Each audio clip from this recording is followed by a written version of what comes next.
예송구 영신의 밤에 하나님 우리에게 주시는 말씀입니다. 마가복음 1장 14절과 15절 말씀입니다.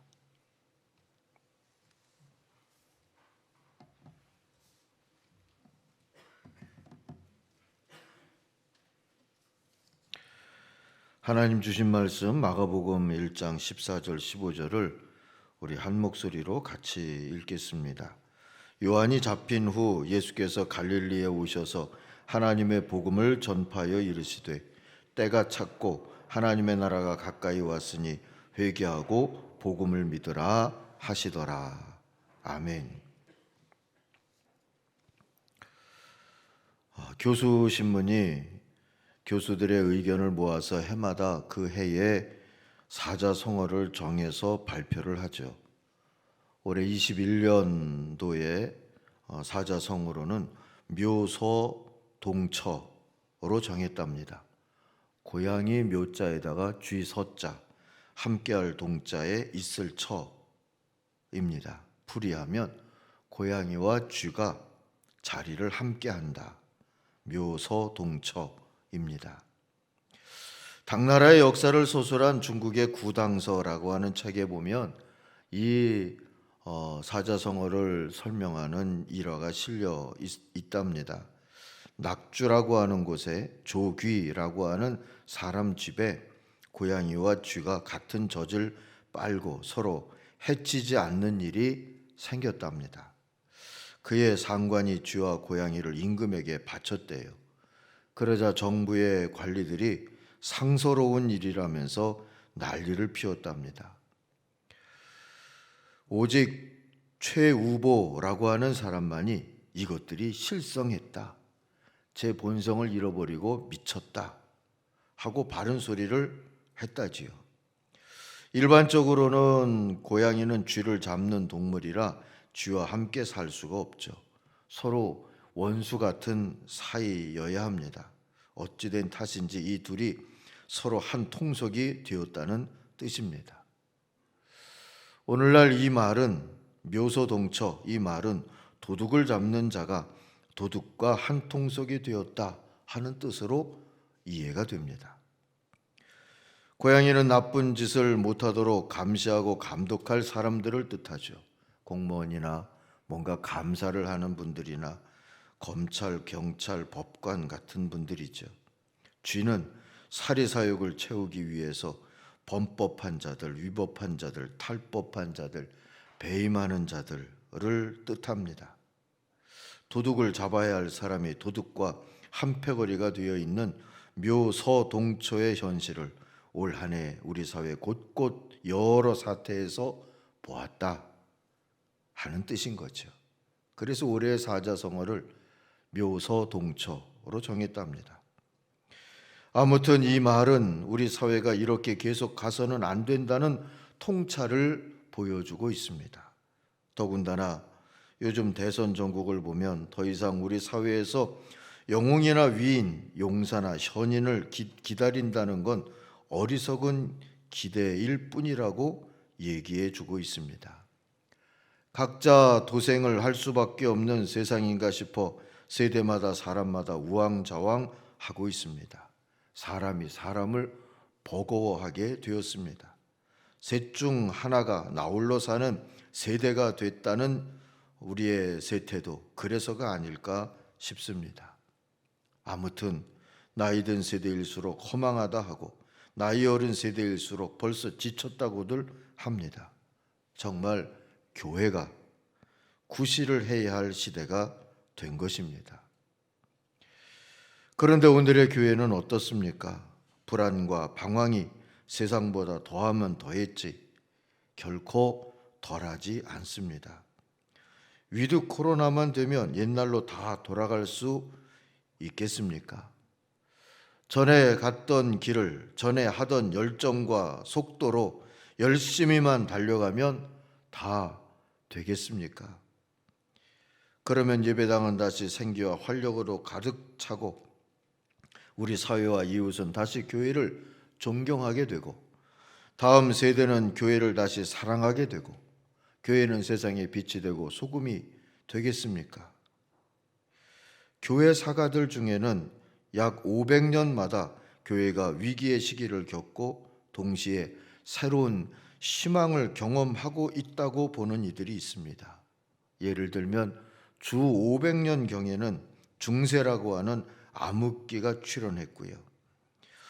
주후 1000년경에는 교회가 동서교회로 대분열을 했고, 그리고 1500년경에는 종교개혁이 있었다는 게 그걸 입증한다 하고 말합니다.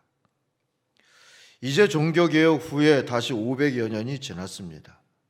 그리고 우리는 코로나19 팬데믹이란 경험해보지 못했던 환란의 때를 지나고 있습니다. 이 경험이 교회사의 500년 주기의 변화를 촉발시킬지는 시간이 더 지나 보아야 알 수 있을 것 같습니다. 그러나 코로나19로 인해 교회가 안팎으로 엄청난 변화와 압박을 경험하고 있는 것만큼은 틀림없는 사실입니다. 많은 교회들은 한편으론 뉴노멀의 환경에 적응하느라고 고군분투하고, 다른 한편으로는 교회의 사회적 신뢰도가 바닥이 되어버린 이 광야 같은 현실에서 선교적인 비전도 진로도 보이지 않아서 탄식하고 있습니다. 어디로 가야 할까? 그냥 계속 가면 되는 걸까? 다른 길을 찾아야 한다면 그 길은 무엇일까? 오늘 하나님 말씀은 첫 번 교회의 위기를 겪었던 주 500년경에서부터 거슬러서 AD와 BC가 교차하는 때에 그 상황을 전하고 있습니다. 구약의 이스라엘의 역사도 크게 보아 교회사라고 본다면 교회사에 이만한 위기의 때가 없었고, 그만큼 새 희망을 갈구한 때도 없던 그런 시기였습니다. 그때 기존 시대의 위기와 새 시대의 희망을 오버랩되게 해주신 분이 오셨습니다. 그리스도 메시아로 오신 하나님의 아들 예수님이죠. 그분의 첫 선포가 오늘 본문입니다. 우리 시대와 교회가 들어야 할 복음이 여기 있습니다. 14절, 15절 한번 다시 읽겠습니다. 요한이 잡힌 후 예수께서 갈릴리에 오셔서 하나님의 복음을 전파하며 이르시되 때가 찼고 하나님의 나라가 가까이 왔으니 회개하고 복음을 믿으라 하시더라. 복음은 요한이 잡힌 후 갈릴리에서 선포됐다 합니다.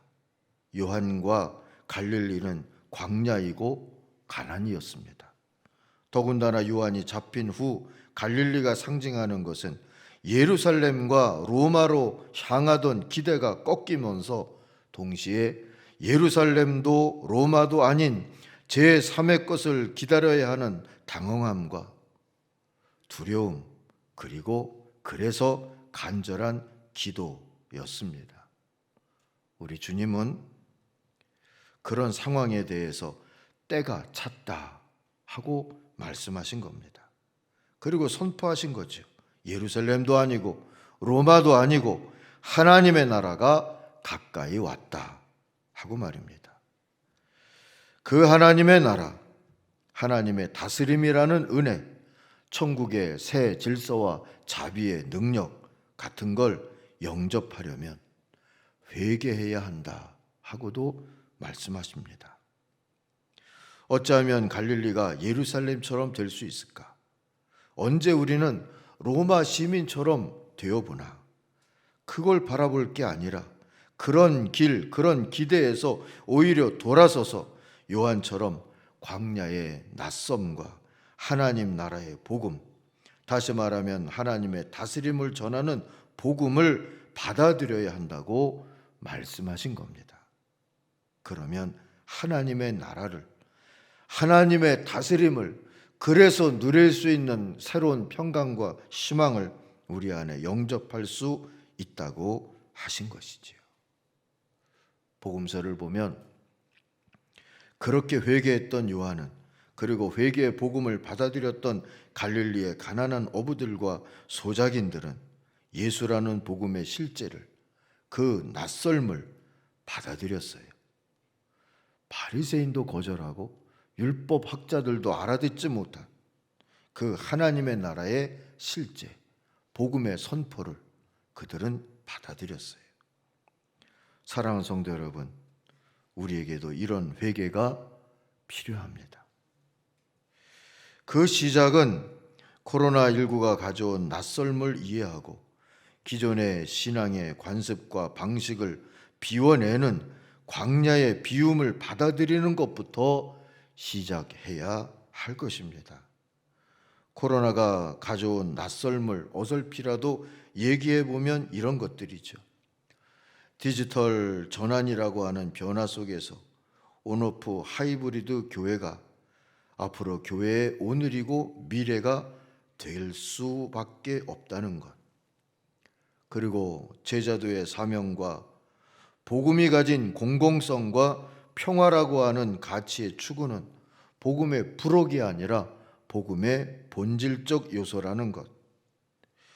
그리고 코로나19가 가속화시킨 ESG 열풍에서 보듯이 이 ESG는 환경보호, 사회공헌, 윤리경영 이런 것들의 영어 철자 앞글자를 딴 겁니다.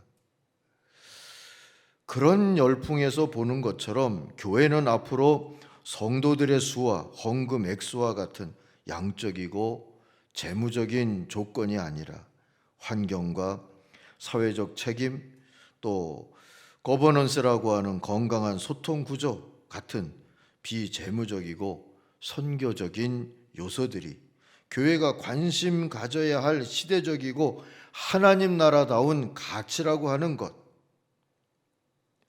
그런 것들입니다. 또한 단절과 고립, 사회적 양극화, 다양한 갈등의 시대 속에서 여전히 예수의 복음만이 생명을 구원하는 복된 소식이라는 것도 그렇습니다. 그런데 사실 따져보면 이런 광야의 낯선 요소들은 낯선 것이 아니어야만 합니다. 그럼에도 불구하고 이걸 낯설게 여기게 했던 기존 교회와 선교에 바르지 못했던 성장주의적인 방향과 비전을 분명히 회개해야 하는 겁니다.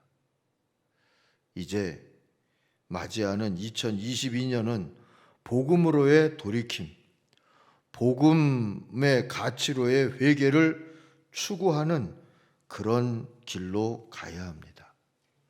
그렇게 해서 첫째로 믿음의 이유를 바로 세워야 할 것이고, 두 번째로 관습과 전례에 있다 없다에서 벗어나서 주님을 영접하는 이 시대의 새로운 길을 찾아야 할 것이고, 세 번째로 고독하거나 편치 않는 길이어도 감히 제자도 그 거룩한 길을 다시 선택해야 할 것입니다.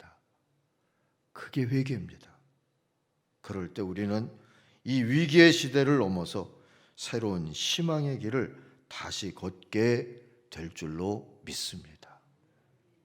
오늘 때가 찼고 하나님의 나라가 가까웠으니 회개하고 복음을 믿으라 하신 이 말씀에서 한 해를 보내고 한 해를 시작하는 그런 전환점을 갖게 되기를 바랍니다.